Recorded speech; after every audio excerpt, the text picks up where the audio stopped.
So for today's recipe, we're going to be making the sheet pan fajitas from the High Protein Vegan Dinner ebook. These have 462 calories and 32 grams of plant-based protein. So to make the sheet pan fajitas, I'm actually going to half the recipe, half the protein, make it 2 servings instead of 4, but I'm keeping all the vegetables the same amount. I want bigger volume. I'm in a deficit and I've been extra hungry lately, so I'm having the recipe because it's just me at home for the next couple days.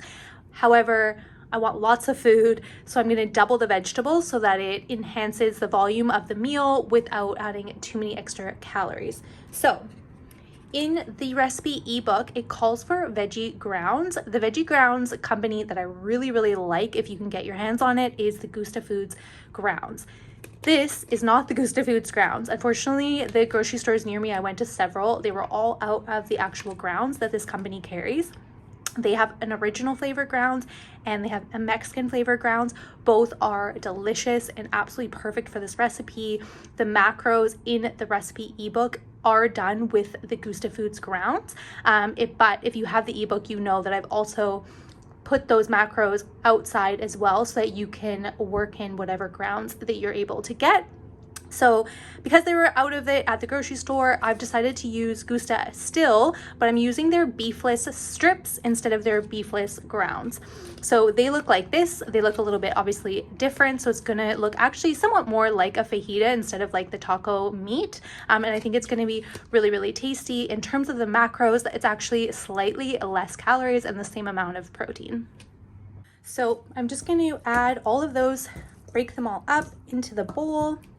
This is one of the easiest recipes, the sheet pan recipe from the dinner ebook, and it's one I've made probably the most. It's just so flavorful, so tasty, and so easy. It's a perfect weekend meal as well, so you can kind of stick to your healthy diet, but you kind of feel like you're getting a treat even though it's still super macro friendly.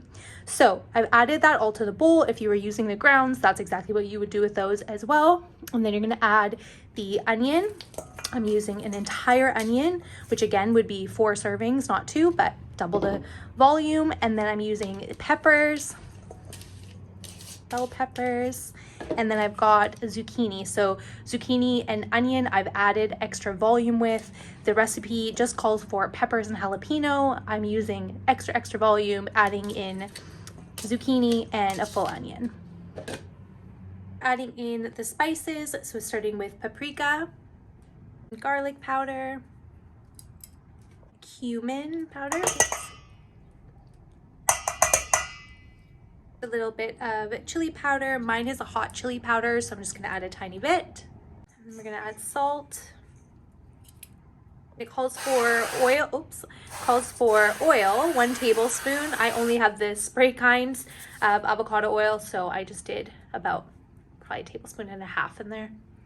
Then we're just gonna get in there and mix it all up, get all the spices and everything combined, and then we're gonna add it to a sheet pan and we're gonna roast it, and that's pretty much the entire cooking part of this recipe.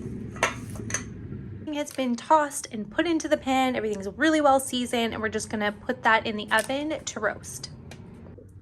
So now that we're done cooking and roasting off the fajita mix, everything looks really good. The zucchini made it look really juicy because obviously it's got a lot of water in it, but not like in a bad way. It just made it like really saucy, which is really nice. The onions got really nice and caramely. There is a little bit of a difference in how it cooks with the like seitan versus how it cooked with the grounds. The grounds are like a little bit of a drier finish, I would say, and this is a little bit more juicy, but all in all, it looks so good. So now to eat it, I've done some corn tortillas, which are naturally gluten-free. So if you're gluten-free, this is a really good option. I go to a local Mexican shop. We have a couple on the street right next to us, which is so nice. They're also so affordable. You get like 60 tortillas or even more, maybe 100 for like $5. So definitely recommend that.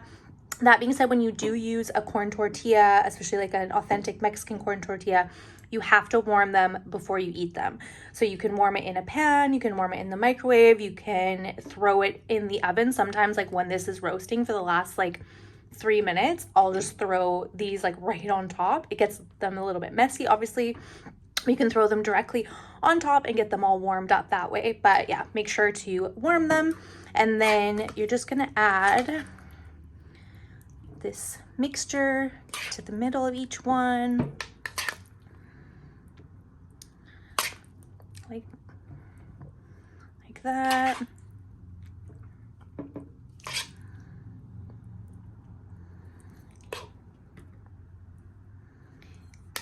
And when it comes to the macros that I've given in the ebook, this is what's included. It's a serving of the vegetable protein combo and then 3 corn tortillas.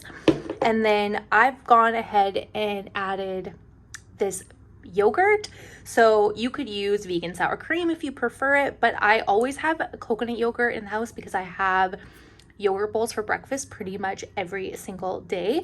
So I'm gonna have it with a little bit of yogurt and just top it like here. It also adds, you know, some nice probiotics. It's just like adds a really nice creamy flavor to it as well. And then that got very messy. And then to add a little greenery, I love getting sprouts. These are so good. These are, I think, pea shoot sprouts. They're just so much nutrition per bite when you buy sprouts versus like a lettuce or anything like that. Nothing wrong with eating lettuce or whatever greens you like, but sprouts just have more nutrition per bite than any other type of green vegetable. So I love incorporating them into whatever it is that I'm eating. So obviously not a traditional Mexican food addition, but it tastes really, really yummy. And that is the whole meal. You could add hot sauce to it if you wanted. But yeah, it's super, super delicious, and I'm gonna go eat now.